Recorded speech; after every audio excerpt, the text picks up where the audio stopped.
Are you considering buying a home in Las Vegas? If so, then you need to be aware of what the seller is legally required to disclose and what they might not unless you ask. Be sure to watch until the end, and I'll share with you ways you can protect yourself when buying a home in Las Vegas. The #1 lawsuit with regard to real estate is a buyer suing a seller after close of escrow for lack of disclosure. It's so important that you know what a seller's required to disclose. In Nevada, the NRS 113 requires a seller to disclose conditions they're aware of and any defects they're aware of for the property on a form.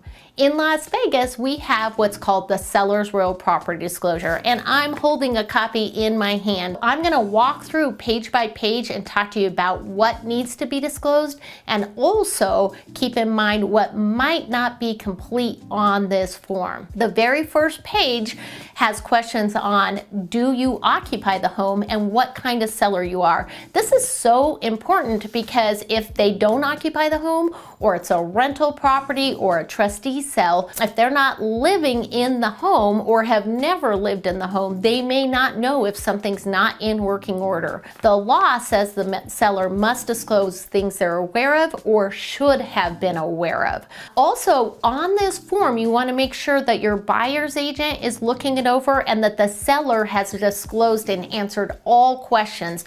The very last question on here is other. Are you aware of any other defects? And a lot of times I'll see that the seller does not complete this at all. And you want to make sure it's completed. If he's not aware of any other defects, then the answer should be no or NA. You don't want that left blank because then it's considered not completed or full disclosure. I'd love your insight. What kind of property issues are you concerned about when buying in Las Vegas? Share in the comments below. All right, moving on to page 2 of the seller's real property disclosure. This form is 5 pages, but there's really 2 full pages of disclosure. So the very first item on here talks about, is the seller aware of previous or current water damage? This one's really important because it's not about current issues. It specifically says previous. So the seller should be disclosing any previous water conditions. Some of the other items are structural defects. Now, in Las Vegas and Henderson, we've had several communities that had lawsuits over construction defects. We had communities that had lawsuits over defective plumbing, defective flooring, and roofs. Those neighborhoods I know as a real estate agent that were concerned. So when I'm meeting with sellers, I always ask them, did you have the defective plumbing taken care of? And I can even see if a permit was pulled if they did so. However, a lot of times real estate agents might not know to ask those questions and remind the seller to make sure they're disclosing. So you want the buyer's agent protecting you and double checking and seeing if there were any kind of permits for something along that. Most buyer's agents don't automatically do that, so it's definitely something that you want to make sure your agent's doing in addition. Some of the next questions talk about land and foundation, any concerns with that. Of course, there's questions on the roof. Now, every seller's real property disclosure I see, even for my own clients, sellers always marks no problems with the roof. However, every single home inspection, guess what? Comes back with broken roof tiles. Keep in mind, sellers for the most part aren't looking at their roof and may not be aware of roof tiles. So this is just an idea to start on some of the disclosures. Next is pool and spa. When you do have home inspections, you can have a home inspection on this. A lot of times the home inspectors are not specific professionals when it comes to pools. So you might want to have an additional professional pool company inspect the pool and spa. One of the next questions coming up, which is always my favorite, talks about, has the property been the site of a crime involving the production of meth? Love this question. And for the most part, when I'm meeting with sellers and we're completing this, you know, the sellers and I have a big chuckle like, what? Of course not. I've been in the business a long time, 28 years. One time a seller did look me straight in the face and said, Leslie, it's only with regard to production of meth, right? And I, of course, was like, Yes, right. So he marked no. But there's been a couple times where possibly there was, and we did with the bank foreclosures and short sales where there was a lot of vacant properties. We did have some crimes where there were actual meth labs. Some of the next things, mold. Has there previous or current mold? A seller might not be aware. That's something a home inspector can look into for water or moisture areas with his thermal gun. And next is your common interest community. So that's your HOA. In Nevada, the seller must, per Nevada law, pay for and provide the buyer with what's called the resale package from the Homeowners Association. So the resale package is your HOA rules, regulations, a statement from the HOA about financial information. Nevada law says that the buyer can cancel for any reason 5 days after receipt of the HOA resale package. Now, once the package has been ordered, the HOA has 10 calendar days to provide that. You want to make sure. It could take, a while to get that. That could be 10 days by the time the buyer receives it as a buyer, and then 5 days after that to cancel.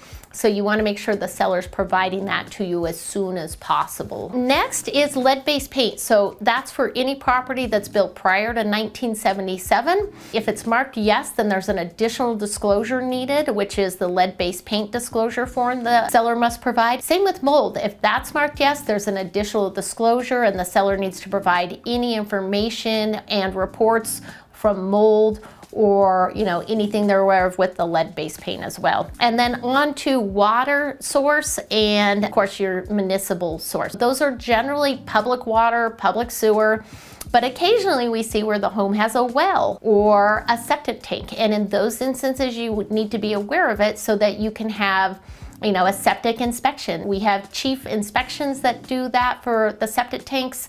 If there's a well, you're going to want documentation. This form is a really good start to start gathering information about the property and really looking at some of the disclosures. If anything is disclosed, yes, then page 3 is blank for the seller to put any information they're aware of on here. So this is where they would explain fully any yeses they answered. If you're new to my channel, hi there, Leslie Carver here, your expert guide in the world of real estate with a special focus on Henderson. I'm here to offer advice, insights, and updates so you can make an informed decision when buying or selling in Las Vegas and Henderson. Remember to like, subscribe, and click the bell so you get notified when a new video is released. Let's keep going. So when I see this completed detail, this is helpful. It can really build trust for a buyer when they see the seller is very detailed on disclosure. When I'm meeting with sellers to disclose, they ask me, Leslie, should I disclose this? My rule of thumb is it's always better to disclose than not disclose. This sheet is provided to the buyer after an accepted offer. So you can ask for it before if you have concerns and say, hey, before we even write an offer, can we see the seller's real property disclosure? Mostly it's provided once you have an accepted offer. So the buyer can review this. You want to make sure you receive it as soon as possible once you get an accepted offer.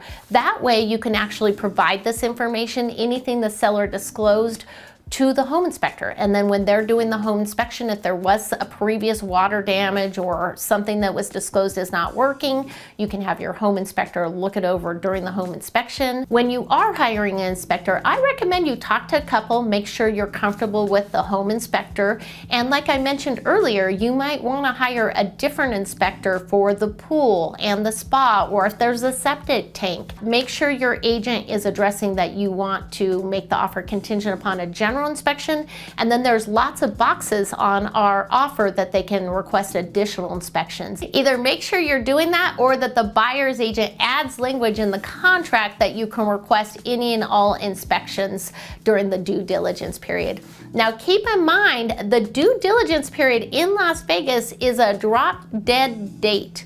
And what that means is if you put in your offer that the due diligence period is 10 days, you need to have the home inspection, negotiate repairs and agree upon those repairs within that time frame, because after the 10 days, the contract is no longer contingent upon the due diligence period, which is the time frame to negotiate repairs. If you're still negotiating during that time frame, you want to either get an extension or cancel if you need to make sure you're protected and get the earnest money back. Also, one of the things that I recommend is, if possible, be at the home inspection. It's a great time to follow the inspector, really get to know the conditions of the property. If there is any concerns, then you can talk to the inspector right there. And additionally, I'm seeing some home inspectors, as part of their original home inspection fee, now include a re-inspection. This could be a big deal, and I'll give you a perfect example. I have an escrow that just closed last week,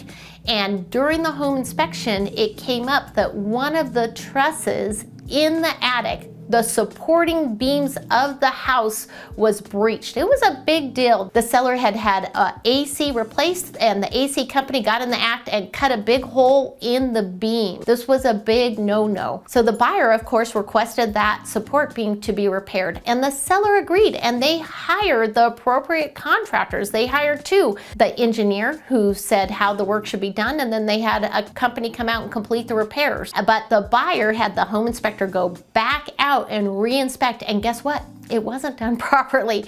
It was crazy. So we had to get them back out there one more time and make sure it was done correctly. We never go into the attics in Las Vegas, so you'd never know if that re-inspection wasn't done. Just some tips on making sure you have an inspection, and possibly even a re-inspection, to make sure things were done correctly. Another thing to keep in mind is who is exempt from completing this disclosure. So in Nevada, a trustee or a personal representative or someone on behalf of the state that solely takes title to transfer the home is exempt from completion. So they may not know or even be required to disclose the history of the property.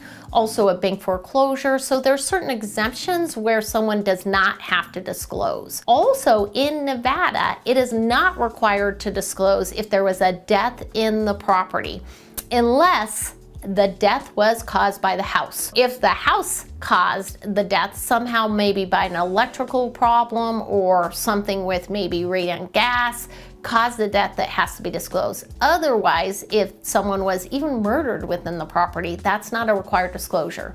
So I always recommend to buyers to ask, specifically if you see the property was owned by an estate and that's a concern for you, then maybe you do ask the seller to disclose if there was ever a death in the property. Okay, so let's see how good you've been listening. I've got a pop quiz for you. What are some ways as a buyer you can protect yourself when buying a home in Henderson and Las Vegas? A, talk to the neighbors. B, review the seller's real property disclosure. C, have a home inspection. Or D, all of the above. The first person to answer correctly in the comments will get a shout out from me. Now on to some ways to protect yourself when buying a home in Henderson and Las Vegas. First, make sure you're working with a real estate agent that's familiar with the area, like the communities we talked about that may have had some kind of defect or construction defect lawsuits. Another thing is to make sure you're getting any HOA resale documents. A lot of buyers don't look them over, but if you've never lived in an HOA, it's a good idea to look at some of the rules and restrictions. There could be rules on parking overnight. By following these best practices and recommendations, I can help you make your buying process in Nevada as smooth as possible. Your satisfaction and protection are my top priority. For more videos about buying and real estate in Las Vegas, please make sure to check out one of the other videos on the screen. I appreciate you for watching and see you on the next one.